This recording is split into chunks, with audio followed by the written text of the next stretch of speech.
सुप्रभात दर्शक बंधु आज सेप्टेम्बर 10 तारिख बुधवार चलतु नजर पकाइबा आज देश विदेश प्रमुख खबर गुड़िक किंतु ता पूर्व जदि आपण मैंने आम भिडियो को लाइक करना आम भिडियो को लाइक करी कमेंट रे निजर मतामत निश्चित जणाबे एसत आम चैनल को सब्सक्राइब करी पाखरे थिबा बेल आइकन को प्रेस करंतु। घूर्णिबलय सक्रिय एही दिन ठारू वर्षा कमिबा नै संभावना। बंगोपसागर उपरे घूर्णिबलय सक्रिय रही गत 24 घंटे राज्यर 5 जिले में अति प्रबल वर्षा होता बेले 2 जिले में प्रबल 6 जिले में स्वाभाविक 4 जिले में अभावी और 11 जिले में अति अभावी और बाकी 2 जिले में वर्षा होना। तेज झारसुगुड़ा जिला लईकेरा अंचल में सर्वाधिक 12.24 सेंटीमीटर और बरगढ़ जिला झरबंध अंचल में द्वितीय सर्वाधिक 7.8 सेंटीमीटर वर्षा होछि।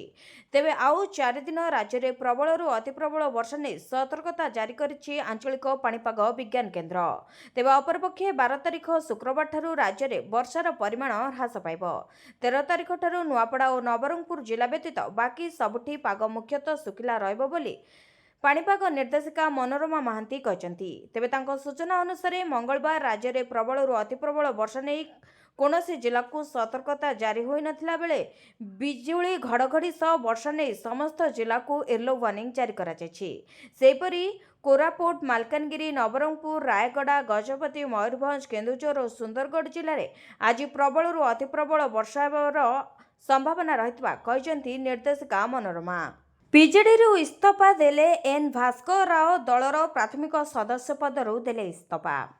बीजेडी को लगी शक्त झटका दलरू इस्तीफा देछंती वरिष्ठ तथा अभिज्ञ नेता एन भास्कर राव। बीजेडी प्राथमिक सदस्य पदरू से इस्तीफा देछंती एने से सांबादिक सम्मेलन रे घोषणा करछंती।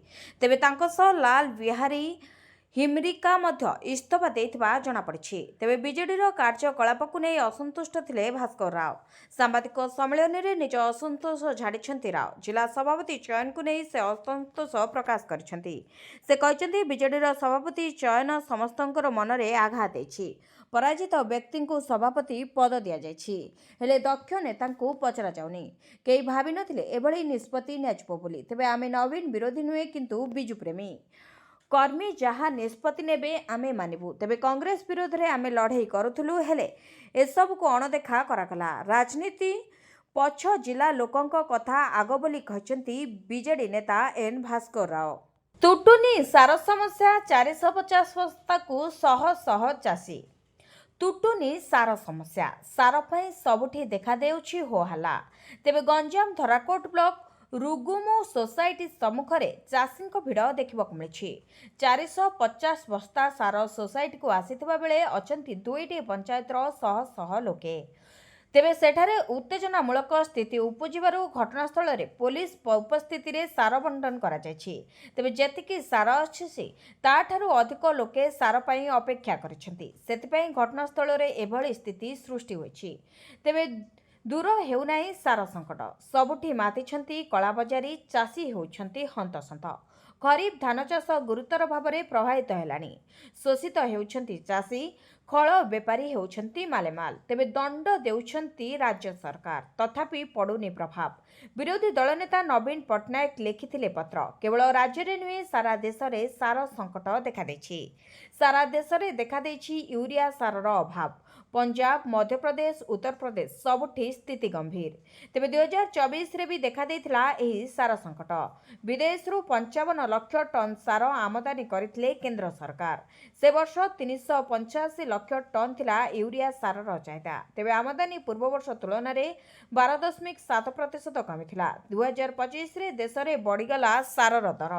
जुलाई रे टन पिछा $570 रु बढ़ीगला दर। $630 को छुईगला सार टन मूल्य। अंतर्जातीय बाजार में 30% दर बढ़ी।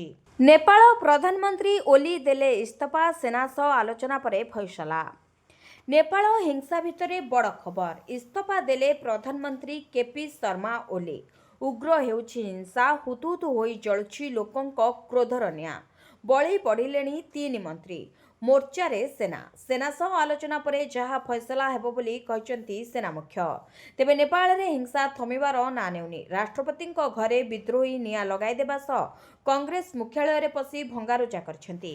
ତେବେ ଦେଶର ଗୃହମନ୍ତ୍ରୀ, କୃଷିମନ୍ତ୍ରୀ ଓ ସ୍ୱାସ୍ଥ୍ୟମନ୍ତ୍ରୀ ଇସ୍ତଫା ଦେବା ପରେ ଏବେ ଲୋକଙ୍କ ରାଗ ଥମୁନି। କାଠମାଣ୍ଡୁର ରାଜରାସ୍ତାରେ ଏକାଠି ହୋଇଛନ୍ତି ଲକ୍ଷ ଲକ୍ଷ ଯୁବକ। ସୁରକ୍ଷାକର୍ମୀଙ୍କ ଉପରକୁ ମଧ୍ୟ ଢେଲା ମାଡ଼ କରୁଥିବା ଦେଖିବାକୁ ମିଳିଛି। ଏଭଳି ସ୍ଥଳେ ପ୍ରଧାନମନ୍ତ୍ରୀ ଦେଶ ଛାଡ଼ି ପଳାଇବାକୁ ପ୍ରସ୍ତୁତ ହେଉଥିବା ଜାତୀୟ ଗଣମାଧ୍ୟମରେ ଚର୍ଚ୍ଚା ଜୋର ଧରିଛି। ତେବେ ସୋସିଆଲ ମିଡିଆ ଉପରେ ବ୍ୟାନ୍ ଲଗାଯିବା ପରେ ଲୋକଙ୍କ ରାଗ ପଞ୍ଚମରେ ହୋଇଥିଲା। ସେମାନଙ୍କ କ୍ରୋଧର ନିଆଁରେ ଘିଅ ଢାଳିବା ପରେ କାମ କରିଛି ସେନା। ପ୍ରକୃତରେ ଶାସକ ଦଳକୁ ଗାଦିରୁ ହଟାଇବାକୁ ଏହା ଷଡ଼ଯନ୍ତ୍ର ବୋଲି କୁହାଯାଉଛି। ସୁଭଦ୍ରାକୁ ନେଇ ଆସିଲା ବଡ଼ ଅପଡେଟ୍। ଏଣିକି ବାଦ୍ ପଡ଼ିବେ ଏହିସବୁ ହିତାଧିକାରୀ। ତଥ୍ୟ ମାଗିଲା ମହିଳା ଓ ଶିଶୁ କଲ୍ୟାଣ ବିଭାଗ। ଆଜି ବସିବ ସୁଭଦ୍ରା ସମୀକ୍ଷା ବୈଠକ। ବାଦ୍ ପଡ଼ିବେ ଏହିସବୁ ହିତାଧିକାରୀ। ତେବେ 3 ବିଭାଗକୁ ତଥ୍ୟ ମାଗିଛି ମହିଳା ଓ ଶିଶୁ କଲ୍ୟାଣ ବିଭାଗ। ପରିବହନ, ଖାଦ୍ୟ ଯୋଗାଣ ଏବଂ ସ୍ୱାସ୍ଥ୍ୟ ବିଭାଗକୁ ମଗାଯାଇଛି ତଥ୍ୟ। ବାଣିଜ୍ୟ ଏବଂ ପରିବହନ ବିଭାଗକୁ 4 ଚକିଆ ଥିବା ମହିଳାଙ୍କ ତଥ୍ୟ ମଗାଯାଇଥିବା ବେଳେ ସ୍ୱାସ୍ଥ୍ୟ ବିଭାଗକୁ ମୃତ ହିତାଧିକାରୀଙ୍କ ତାଲିକା ଯାଞ୍ଚ କରିବାକୁ କୁହାଯାଇଥିଲା। ସେପରି ଧାନ ବିକ୍ରି କରିଥିବା ମହିଳାଙ୍କ ନାଁରେ କେତେ ଜମି ପଞ୍ଜୀକରଣ ହୋଇଛି ତାର ରିପୋର୍ଟ ଖାଦ୍ୟ ଯୋଗାଣ ବିଭାଗକୁ ମଗାଯାଇଥିଲା। ତେବେ 3 ବିଭାଗର ରିପୋର୍ଟ ଆଧାରରେ ଆଜି ବସିବ ସୁଭଦ୍ରା ସମୀକ୍ଷା ବୈଠକ। ଏହା ସହ ବାଦ୍ ପଡ଼ିଥିବା ଯୋଗ୍ୟ ହିତାଧିକାରୀଙ୍କୁ ଯୋଡ଼ିବା ନେଇ ହୋଇପାରେ ନିଷ୍ପତ୍ତି। ସେହିପରି ସୁଭଦ୍ରା ଯୋଜନାରୁ ଏଣିକୁ ଧନୀ ମହିଳାମାନେ ବାଦ୍ ପଡ଼ିବେ ବୋଲି ଜଣାପଡ଼ିଛି। ଦିଲ୍ଲୀ ହାଇକୋର୍ଟରେ ଅଭିନେତ୍ରୀ ଐଶ୍ୱର୍ଯ୍ୟା ରାୟ ବଚ୍ଚନ ଏହି କାରଣ ପାଇଁ ଗଲେ କୋର୍ଟ। ପ୍ରସିଦ୍ଧ ବଲିଉଡ୍ ଅଭିନେତ୍ରୀ ଐଶ୍ୱର୍ଯ୍ୟା ରାୟ ବଚ୍ଚନ ଦୀର୍ଘ ଦିନ ଧରି ବଡ଼ ପରଦାରୁ ଦୂରେଇ ରହିଛନ୍ତି। ବଚ୍ଚନ ପରିବାରର ବୋହୂ ତାଙ୍କ ଝିଅର ଲାଳନ ପାଳନ ଉପରେ ଅଧିକ ଧ୍ୟାନ ଦେଉଛନ୍ତି। ତଥାପି କୌଣସି ନା କୌଣସି କାରଣରୁ ସେ ସବୁବେଳେ ଖବରର ଶିରୋନାମା ରହିଥାନ୍ତି। କେତେବେଳେ ନିଜର ପାରିବାରିକ ବିବାଦକୁ ନେଇ ତ ଆଉ କେତେବେଳେ ନିଜ କ୍ୟାରିୟରକୁ ନେଇ। ଆଉ ଏବେ ଐଶ୍ୱର୍ଯ୍ୟା ପୁଣି ଥରେ ଖବର ଭିତରକୁ ଟାଣି ହୋଇ ଆସିଛନ୍ତି। କାରଣ ମଙ୍ଗଳବାର ଦିନ ଦିଲ୍ଲୀ ହାଇକୋର୍ଟରେ ପହଞ୍ଚିଛନ୍ତି ଐଶ୍ୱର୍ଯ୍ୟା। ହେଲେ ଆପଣ ଭାବୁଥିବେ ତାଙ୍କ ପାରିବାରିକ କାରଣକୁ ନେଇ ସେ କୋର୍ଟର ଦ୍ୱାରସ୍ଥ ହୋଇଛନ୍ତି, କିନ୍ତୁ ଏହା ମିଛ କଥା।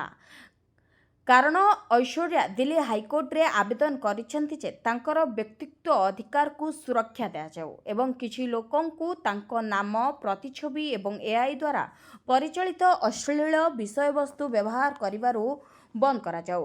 ତେବେ ଐଶ୍ୱର୍ଯ୍ୟା କହିଛନ୍ତି ଯେ ତାଙ୍କ ଫଟୋଗୁଡ଼ିକୁ ତାଙ୍କ ଅନୁମତି ବିନା ବ୍ୟବହାର କରାଯାଉଛି। ଅଭିନେତ୍ରୀ କୋର୍ଟଙ୍କଠାରୁ ତାଙ୍କ ବ୍ୟକ୍ତିଗତ ଅଧିକାରର ସୁରକ୍ଷା ଦାବି କରିଛନ୍ତି।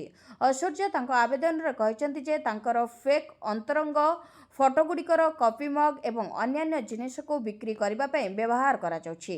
ସେହି ସମୟରେ ସ୍କ୍ରିନଶଟ୍ରେ ଥିବା ଫଟୋଗୁଡ଼ିକୁ ବିକୃତ କରାଯାଇଛି। ସେଗୁଡ଼ିକ ସମସ୍ତ ଏଆଇ ଜେନେରେଟ୍ ବୋଲି ସେ କହିଛନ୍ତି। ତେବେ ଏହି ସୁରକ୍ଷା ପାଇଁ ସେ ଦିଲ୍ଲୀ କୋର୍ଟର ଦ୍ୱାରସ୍ଥ ହୋଇଥିବା ଜଣାପଡ଼ିଛି। ଡିଜେ ଗାଡ଼ି ଅଟକାଇବାରୁ ଉତ୍ତେଜନା, ପ୍ରତିବାଦ କରି ରାସ୍ତାରେ ବସିଲେ ମହିଳା। ଡିଜେ ଗାଡ଼ି ଅଟକାଇବାରୁ ଉତ୍ତେଜନା, ପ୍ରତିବାଦ କରି ରାସ୍ତାରେ ବସିଲେ ମହିଳା। ଜଗତସିଂହପୁର ସଦର ଥାନା ଅନ୍ତର୍ଗତ ପାକନପୁର ଛକରେ ପୋଲିସ ଜନତା ମୁହାଁମୁହିଁ ହୋଇଥିଲେ। ତେବେ ଗଣେଶ ଭସାଣୀରେ ଏଭଳି ଉତ୍ତେଜନାମୂଳକ ପରିସ୍ଥିତି ଦେଖିବାକୁ ମିଳିଥିଲା। ତେବେ ଶବ୍ଦରେ ଡିଜେ ବଜାଇବାକୁ ବାରଣ କରିଥିଲା ପୋଲିସ। ଏହାକୁ ନେଇ ପୋଲିସ ସହିତ ଯୁକ୍ତିତର୍କ ହୋଇଥିଲା। ଡିଜେ ଗାଡ଼ିକୁ ପୋଲିସ ଜବତ କରି ଥାନାକୁ ଆଣିବାକୁ ଉଦ୍ୟମ କରିଥିବା ବେଳେ ଗାଡ଼ି ଆଗରେ ମହିଳାମାନେ ବସି ପ୍ରତିବାଦ କରିଥିଲେ। ଘଟଣାସ୍ଥଳରେ ବ୍ୟାପକ ପୋଲିସ ଫୋର୍ସ ମୁତୟନ ହୋଇଥିଲା। ତେବେ ଡିଜେ ଗାଡ଼ି ଆବାଜରେ ଜୀବନ ଚାଲିଯିବା ବେଳେ ଏଭଳି ଏକ ଘଟଣା ଦେଖିବାକୁ ମିଳିଥିଲା। ଆଗାମୀ ଖରିଫ ଋତୁ ପାଇଁ ରୋଡମ୍ୟାପ୍ ପ୍ରସ୍ତୁତ, ଚାଷୀଙ୍କ ସୁବିଧାକୁ ଦିଆଯିବ ପ୍ରାଥମିକତା। ଆଗାମୀ ଖରିଫ ଋତୁ ପାଇଁ ରୋଡମ୍ୟାପ୍ ପ୍ରସ୍ତୁତ, ଚାଷୀଙ୍କ ସୁବିଧାକୁ ପ୍ରାଥମିକତା। ଅନ୍ତର୍ବିଭାଗୀୟ ସମନ୍ୱୟରେ ସ୍ଥାୟୀ ମଡେଲ ମଣ୍ଡି ଏବେଠାରୁ ନିର୍ମାଣ ପାଇଁ ନିର୍ଦ୍ଦେଶ ଦିଆଯାଇଛି। ତେବେ ପୂର୍ବବର୍ଷ ଅପେକ୍ଷା 29% ଅଧିକ ଚାଷୀଙ୍କ ପଞ୍ଜୀକରଣ ହୋଇଛି। ଲୋକସେବା ଭବନସ୍ଥିତ ସମ୍ମିଳନୀ କକ୍ଷରେ ଖରିଫ 2025-26 ଋତୁରେ ଫସଲ କ୍ରୟ ନିମନ୍ତେ ଅନ୍ତଃ ମନ୍ତ୍ରିସ୍ତରୀୟ କମିଟିର ପ୍ରଥମ ବୈଠକ ମୁଖ୍ୟମନ୍ତ୍ରୀ ତଥା କୃଷି ଓ କୃଷକ ସଶକ୍ତିକରଣ ଶକ୍ତିମନ୍ତ୍ରୀ ଶ୍ରୀ କନକବର୍ଦ୍ଧନ ସିଂହଦେଓଙ୍କ ଅଧ୍ୟକ୍ଷତାରେ ଅନୁଷ୍ଠିତ ହୋଇଛି। ଅନୁଷ୍ଠିତ ବୈଠକରେ ଚାଷୀଙ୍କ ସୁବିଧାକୁ ପ୍ରାଥମିକତା ଦିଆଯିବାକୁ ଉପମୁଖ୍ୟମନ୍ତ୍ରୀ ଶ୍ରୀ ସିଂହଦେଓ ନିର୍ଦ୍ଦେଶ ଦେଇଥିଲେ। ଏଥିସହିତ ଏବେଠାରୁ ଅନ୍ତର୍ବିଭାଗୀୟ ସମନ୍ୱୟରେ ସ୍ଥାୟୀ ମଡେଲ ମଣ୍ଡି ପ୍ରସ୍ତୁତ କରିବାକୁ ବୈଠକରେ ନିଷ୍ପତ୍ତି ହୋଇଛି। ତେବେ ଆସନ୍ତା ନଭେମ୍ବର ମାସ ଶେଷ ଆଡ଼କୁ ଖରିଫ ଫସଲର ପ୍ରକ୍ୟୁରମେଣ୍ଟ କରିବାକୁ ସରକାର ଯୋଜନା କରିଛନ୍ତି। ତେବେ ରୋଡମ୍ୟାପ୍ ପ୍ରସ୍ତୁତ ଚାଲିଥିବା ବେଳେ ସରକାରଙ୍କ ଦ୍ୱାରା 800 ଟଙ୍କା ଅତିରିକ୍ତ ଇନପୁଟ୍ ସହାୟତା ଭାବେ ମିଳିବା କାରଣରୁ ବହୁ ଅଣ ଧାନ ଚାଷୀ ମଧ୍ୟ ଧାନ ଫସଲ ପାଇଁ ଆଗ୍ରହ ପ୍ରକାଶ କରି ଚଳିତ ବର୍ଷ ଧାନ ଚାଷ କରିଥିବା ଜଣାପଡ଼ିଛି। ଥିପୁରୀ ତିରୁପତିଙ୍କ କାନ୍ଧରେ ମାଓ ସଂଗଠନ ଦାୟିତ୍ୱ। ଥିପୁରୀ ତିରୁପତିଙ୍କ କାନ୍ଧରେ ମାଓ ସଂଗଠନ ଦାୟିତ୍ୱ। ଥିପୁରୀ ତିରୁପତି ଓରଫ ଦେବୁଜୀ ସଂଗଠନର ସାଧାରଣ ସମ୍ପାଦକ ନିଯୁକ୍ତି ହୋଇଥିବା ସୂଚନା ମିଳିଛି। ବାସବ ରାଜୁଙ୍କ ମୃତ୍ୟୁ ପରେ ଖାଲି ପଡ଼ିଥିଲା ପଦବୀ। ତିରୁପତି ଦେବୁଜୀ, କୁମା ଦାଦା, ଚେତନ ପରି ଅନେକ ନାଁରେ ସେ ପରିଚିତ। ତେବେ ମାଓବାଦୀଙ୍କ ସେଣ୍ଟ୍ରାଲ ମିଲିଟାରୀ କମାଣ୍ଡ ମୁଖ୍ୟ ଦାୟିତ୍ୱରେ ଥିଲେ। ଖାଲି ସେତିକି ନୁହେଁ, ସେ କେନ୍ଦ୍ରୀୟ କମିଟି ସଦସ୍ୟ, ପୋଲିଟ୍ ବ୍ୟୁରୋ ସଦସ୍ୟ, ସେଣ୍ଟ୍ରାଲ ରିଜିଓନାଲ ବ୍ୟୁରୋ ସଦସ୍ୟ ମଧ୍ୟ ଥିଲେ। ତେବେ କମ୍ୟୁନିକେସନ ଇନଚାର୍ଜ ଦକ୍ଷିଣ ସବ୍ ଜୋନାଲ ବ୍ୟୁରୋ ଦାୟିତ୍ୱ ମଧ୍ୟ ରହିଥିଲା। ତେଲେଙ୍ଗାନା ଜଗତିଆଲ ଜିଲ୍ଲାର ଥିରୁପତି 3 ଦଶକ ଧରି ସଂଗଠନ ସହ ଜଡ଼ିତ। ତାଙ୍କ ବୟସ ପ୍ରାୟ 65 ବର୍ଷ ହେବ। 2010 ଦନ୍ତୱାଡ଼ା 65 ସିଆରପିଏଫ୍ ଯବାନଙ୍କ ହତ୍ୟାକାଣ୍ଡ ଘଟଣାର ସେ ମାଷ୍ଟରମାଇଣ୍ଡ ଥିଲା। ତେବେ 2007 ରାଣୀ ବୋଦଲି 55 ଯବାନଙ୍କ ହତ୍ୟାକାଣ୍ଡରେ ମଧ୍ୟ ସମ୍ପୃକ୍ତ ଥିଲା ଥିରୁପତି। ପାର୍ବଣ ଋତୁ ପୂର୍ବରୁ ପୁଣି ବଢ଼ିଲା ସୁନା ଦର। ଚାଲନ୍ତୁ ଜାଣିବା କେତେ ହେଲା ରେଟ୍।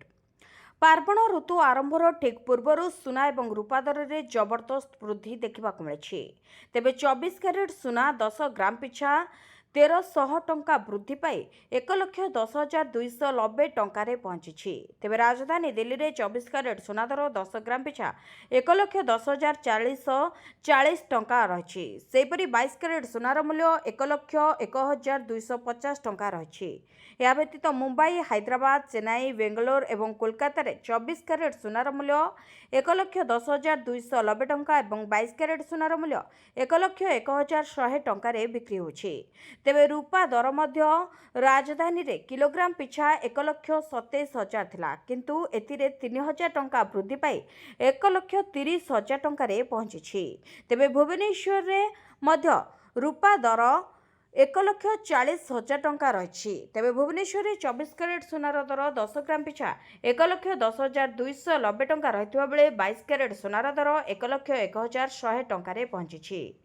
ସରିଲା ଉପରାଷ୍ଟ୍ରପତି ନିର୍ବାଚନ, ଜିତିଲେ ଏନ୍ଡିଏ ପ୍ରାର୍ଥୀ ସିପି ରାଧାକ୍ରିଷ୍ଣନ।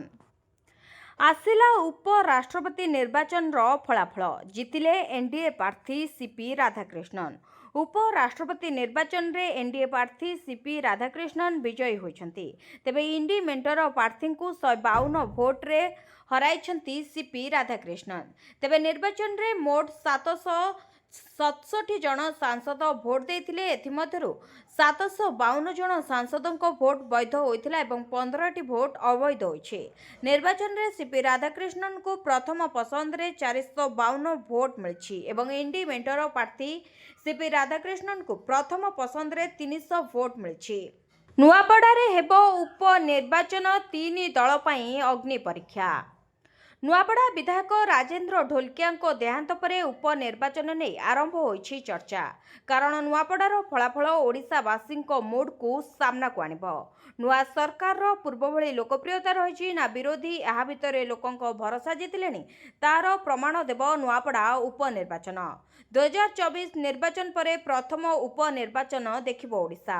ଏହି ନିର୍ବାଚନ ଫଳାଫଳ ସରକାର ଭାଙ୍ଗିବନି କି ଗଢ଼ିବନି, ହେଲେ 3 ରାଜନୈତିକ ଦଳର ଲୋକପ୍ରିୟତାର ଏସିଡ୍ ଟେଷ୍ଟର ପ୍ରମାଣ ଦେବ ଉପନିର୍ବାଚନ। ଗୋଟିଏ ପଟେ ଲୋକଙ୍କ ସରକାର ଦେବେ ଲୋକପ୍ରିୟତାର ପରୀକ୍ଷା, ଅନ୍ୟପଟେ ବିନା କ୍ଷମତାରେ ଦୀର୍ଘ 25 ବର୍ଷ ପରେ ଉପନିର୍ବାଚନର ସାମ୍ନା କରିବ ବିଜେଡି।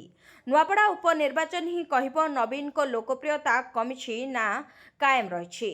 ତେବେ କଂଗ୍ରେସ ମଙ୍ଗୁଆଳଙ୍କର ହୋମ୍ ଗ୍ରାଉଣ୍ଡ ହୋଇଥିବାରୁ ଭକ୍ତଙ୍କ ପାଇଁ ନୂଆପଡ଼ା ଉପନିର୍ବାଚନ ପାଲଟିବ ସମ୍ମାନର ଲଢ଼େଇ। ଏସବୁ ଭିତରେ ଜନ୍ମମାଟିରେ ଦିବଂଗତ ବିଧାୟକଙ୍କ ପାର୍ଥିବ ଶରୀର ପହଞ୍ଚିବା ପରେ ଶ୍ରଦ୍ଧାଞ୍ଜଳି ଦେଇଛନ୍ତି ବିଭିନ୍ନ ଦଳର ନେତା। ନୂଆପଡ଼ା ରାଜନୀତିରେ ଦୀର୍ଘ 25 ବର୍ଷ ହେବ ବିଜେଡି ବିଜେପି ମଧ୍ୟରେ ସାପସିଡ଼ି ଖେଳ ଲାଗି ରହିଛି। ଗତ 6ଟି ନିର୍ବାଚନରୁ 3 ଥର ବିଜେଡି, 2 ଥର ବିଜେପି ଓ ଥରେ ସ୍ୱାଧୀନ ପ୍ରାର୍ଥୀ ବିଜୟୀ ହୋଇଛନ୍ତି।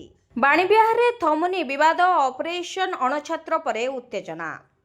ଉତ୍କଳ ବିଶ୍ୱବିଦ୍ୟାଳୟର କ୍ୟାମ୍ପସରୁ ଅଣଛାତ୍ରଙ୍କୁ ବାହାର କରିବା ପରେ ଲାଗି ରହିଛି ଉତ୍ତେଜନା। ଅଣଛାତ୍ର ହଟାଇବା ଆଳରେ ଛାତ୍ରମାନଙ୍କୁ ହଇରାଣ କରାଯାଉଥିବା ଅଭିଯୋଗ ଆଣି ଭିସି ଅଫିସ ଘେରାଉ କରିଛନ୍ତି ବିଶ୍ୱବିଦ୍ୟାଳୟର କିଛି ଛାତ୍ର ଓ ପୁରାତନ ଛାତ୍ର। ବିଶ୍ୱବିଦ୍ୟାଳୟରେ ଶୈକ୍ଷିକ ବାତାବରଣ ଫେରାଇ ଆଣିବା ସହ ମିଶନ ଅଲ୍ ଆଉଟ୍ କରିବାକୁ ଦାବି କରିଛନ୍ତି ଛାତ୍ର। ଏଥିସହ ଜବରଦଖଲ ଉଚ୍ଛେଦ, ଭଡ଼ାରେ ଲାଗିଥିବା କ୍ୱାର୍ଟର୍ସକୁ ଖାଲି କରିବା ସହ କାର୍ଯ୍ୟାନୁଷ୍ଠାନ ନେବାକୁ ଦାବି କରିଛନ୍ତି। ତେବେ ଛାତ୍ରଙ୍କ ଦାବି ପୂରଣ ସହ ବିଶ୍ୱବିଦ୍ୟାଳୟ ବିଶ୍ୱବିଦ୍ୟାଳୟରେ ମିଶନ ଅଲ୍ ଆଉଟ୍ କାର୍ଯ୍ୟକାରୀ କରିବାକୁ ପ୍ରତିଶ୍ରୁତି ଦେଇଛନ୍ତି ଭିସି। କ୍ୟାମ୍ପସରେ ଉତ୍ତେଜନା ଲାଗି ରହିଥିବା ବେଳେ ବିଶ୍ୱବିଦ୍ୟାଳୟର କିଛି କର୍ମଚାରୀ କ୍ୟାମ୍ପସରେ ମେହେନ୍ଦି ପାର୍ଟି କରିଥିବା ଭିଡିଓ ଭାଇରାଲ ହୋଇଛି। ଏହାକୁ ନେଇ ବିଶ୍ୱବିଦ୍ୟାଳୟ କର୍ତ୍ତୃପକ୍ଷଙ୍କୁ ଘେରିଛନ୍ତି ଅସନ୍ତୁଷ୍ଟ ଛାତ୍ର। ମେହେନ୍ଦି ପାର୍ଟି କରିଥିବା କର୍ମଚାରୀଙ୍କ ବିରୋଧରେ ଦୃଢ଼ କାର୍ଯ୍ୟାନୁଷ୍ଠାନ ନେବାକୁ ଦାବି କରିଛନ୍ତି। ତେବେ ଏହାର ତଦନ୍ତ ଚାଲିଛି ଓ ରିପୋର୍ଟ ଆସିବା ପରେ କାର୍ଯ୍ୟାନୁଷ୍ଠାନ ନିଆଯିବ ବୋଲି କହିଛନ୍ତି କୁଳସଚିବ। ତେବେ ମଙ୍ଗଳବାର ଦିନ 10 ପ୍ଲାଟୁନ୍ ପୋଲିସ ଫୋର୍ସ ମୁତୟନରେ ଛାତ୍ରାବାସରେ ରହୁଥିବା ଅଣଛାତ୍ରଙ୍କ ରୁମ୍ ଉପରେ ଚଢ଼ଉ ହୋଇଥିଲା। 200ରୁ ଅଧିକ ରୁମ୍ ତାଲା ଭାଙ୍ଗି ଭିତରେ ଥିବା ଜିନିଷପତ୍ରକୁ ବାହାରେ ଫୋପାଡ଼ି ଦେଇଥିଲେ କର୍ତ୍ତୃପକ୍ଷ। ତେବେ ରୁମ୍ରେ ନୂଆ ତାଲା ପକାଯାଇଥିଲା। ସୁନାର ସଂସାର ଭାଙ୍ଗୁଛି ସୋସିଆଲ ମିଡିଆ, ରିଲ୍ସ ନିଶା ବଢ଼ାଉଛି ଘରୋଇ ହିଂସା, ଉଦ୍ବେଗ ପ୍ରକାଶ କଲେ ଉପମୁଖ୍ୟମନ୍ତ୍ରୀ।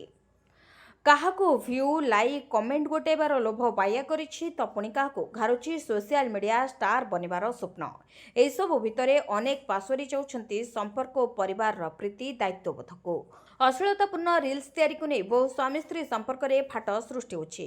କଥା ବିବାହ ବିଚ୍ଛେଦ ଯାଏ ମଧ୍ୟ ଯାଉଥିବା ସଖୀ ସେଣ୍ଟରଗୁଡ଼ିକରେ ଦେଖିବାକୁ ମିଳିଛି। ଏହିଭଳି ସ୍ଥିତିକୁ ନେଇ ଉଦ୍ବେଗ ପ୍ରକାଶ କରିବା ସହ ପୂଜା ସମୟରେ ଉପବାସରେ ରହିବା ଭଳି ରିଲ୍ସରୁ ବିରତି ନିଅ, ପରିବାରକୁ ସମୟ ଦିଅ ବୋଲି ଅପିଲ କରିଛନ୍ତି ଉପମୁଖ୍ୟମନ୍ତ୍ରୀ ପ୍ରଭାତୀ ପରିଡ଼ା। ତେବେ ବହୁ ମହିଳା ଯୌତୁକ ଜୁଇରେ ଜଳିବା ଚିନ୍ତାଜନକ କାରଣ ସାଜିଛି। ଘରୋଇ ହିଂସା କମାଇବାକୁ ଥାନାରେ ମହିଳା ଓ ଶିଶୁ ଡେସ୍କକୁ ମଜବୁତ କରାଯିବ ବୋଲି କହିଛନ୍ତି ଉପମୁଖ୍ୟମନ୍ତ୍ରୀ ପ୍ରଭାତୀ ପରିଡ଼ା।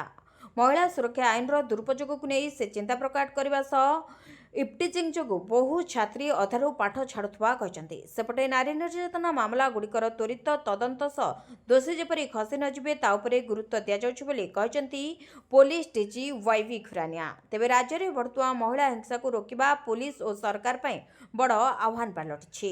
ଏଫ୍ଏମ୍ ଛାତ୍ରୀ ଆତ୍ମଦାହ ମାମଲା ବାଲେଶ୍ୱର କୋର୍ଟରେ ଚାର୍ଜସିଟ୍ ଦାଖଲ କଲା କ୍ରାଇମବ୍ରାଞ୍ଚ।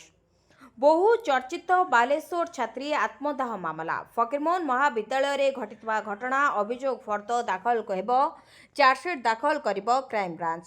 ବାଲେଶ୍ୱର କୋର୍ଟରେ ଦାଖଲ ହେବ ଚାର୍ଜସିଟ୍। ପ୍ରଥମ ପର୍ଯ୍ୟାୟରେ 2ଟି ଅଭିଯୁକ୍ତଙ୍କ ବିରୋଧରେ ଦାଖଲ ହେବ, ପରେ ଆଉ 2 ଜଣଙ୍କ ବିରୋଧରେ ଚାର୍ଜସିଟ୍ ଦାଖଲ ହେବ। ତେବେ ଅଧ୍ୟକ୍ଷ ଦିଲ୍ଲୀପ ଘୋଷଙ୍କ ବିରୋଧରେ ଦାଖଲ ହେବ ଚାର୍ଜସିଟ୍। ବିଭାଗୀୟ ମୁଖ୍ୟ ସମୀର ସାହୁଙ୍କ ବିରୋଧରେ ବି ଚାର୍ଜସିଟ୍ ଦାଖଲ ହେବ। ତେବେ ଛାତ୍ରୀଙ୍କୁ ହଇରାଣ କରିବା, ହାରାସମେଣ୍ଟ ନେଇ ଥିଲା ମାମଲା। ଏହି ମାମଲାରେ 4 ଜଣ ଅଭିଯୁକ୍ତ ଅଛନ୍ତି, ସମସ୍ତେ ହୋଇଛନ୍ତି ଗିରଫ। ଆତ୍ମଦାହ ଷଡ଼ଯନ୍ତ୍ର ଏବଂ ଉସ୍କାଇବା ଅଭିଯୋଗରେ ଗିରଫ ହୋଇଥିଲେ 2 ଛାତ୍ର। ତେବେ ଆତ୍ମଦାହ କରିଥିଲେ ପୀଡ଼ିତା, କମ୍ପିଥିଲା ପଲ୍ଲୀରୁ ଦିଲ୍ଲୀ। ଏବେ ବି ମାମଲାକୁ ଖୋଲା ରଖିଛି କ୍ରାଇମବ୍ରାଞ୍ଚ, ତଦନ୍ତ ଜାରି ରହିଛି। ଲେଡି ଡନ୍ର ଖେଳ ଖତମ, ବୁଲିଲା ବୁଲଡୋଜର, ମାଟିରେ ମିଶିଲା ଘର। ଫିଲ୍ମ ଷ୍ଟାଇଲରେ ଭଙ୍ଗା ଚାଲିଛି ଲେଡି ଡନ୍ର ଘର। ବୁଲଡୋଜର ଚଢ଼ାଇ ଲେଡି ଡନ୍ ସାବିତ୍ରୀ ବେହେରାର ଘର ଭାଙ୍ଗୁଛି ନୟାପଲ୍ଲୀ ପୋଲିସ। ଶିକ୍ଷାନୁଷ୍ଠାନ ପାଖରେ ବେଧଡ଼କ ଚାଲିଥିଲା ନିଶା କାରବାର। ନା ଡର ଥିଲା ନା ପୋଲିସକୁ, ନା ଖାତିର ଥିଲା ପ୍ରଶାସନକୁ। କିଛି କହିଲେ ଥାନାରେ ମିଛ ମାମଲା ଦେଇ ଫସାଇ ଦେବାକୁ ଦେଉଥିଲା ଧମକ। ତେବେ ଗଞ୍ଜେଇ ଡ୍ରଗ୍ସ କାରବାରର ପକ୍କା ଖବର ପାଇବା ପରେ ଲେଡି ଡନ୍ ସାବିତ୍ରୀକୁ ଗିରଫ କରିଥିଲା ପୋଲିସ। ଜେଲ୍ ଯାଉଥିଲା, ଫେରୁଥିଲା, ପୁଣି ନିଶା ବିକୁଥିଲା। ଆଉ ନିଶା କାରବାରକୁ ସବୁଦିନ ପାଇଁ ବନ୍ଦ କରିବାକୁ ଏବେ ବୁଲଡୋଜର ଚଢ଼ାଇ ଖେଳ ଖତମ କରିଛି ପୋଲିସ। ସେପଟେ ସାରା ରାଜ୍ୟକୁ ନିଶାମୁକ୍ତ କରିବାକୁ ଚାଲିଛି ଅପରେସନ ପ୍ରହାର। ଶିକ୍ଷାନୁଷ୍ଠାନ ପାଖରେ ନିଶାଡିଙ୍କ ଉତ୍ପାତ ଏବଂ ନିଶା କାରବାର ରୋକିବାକୁ ଚାଲିଛି ପୋଲିସର ପ୍ରୟାସ।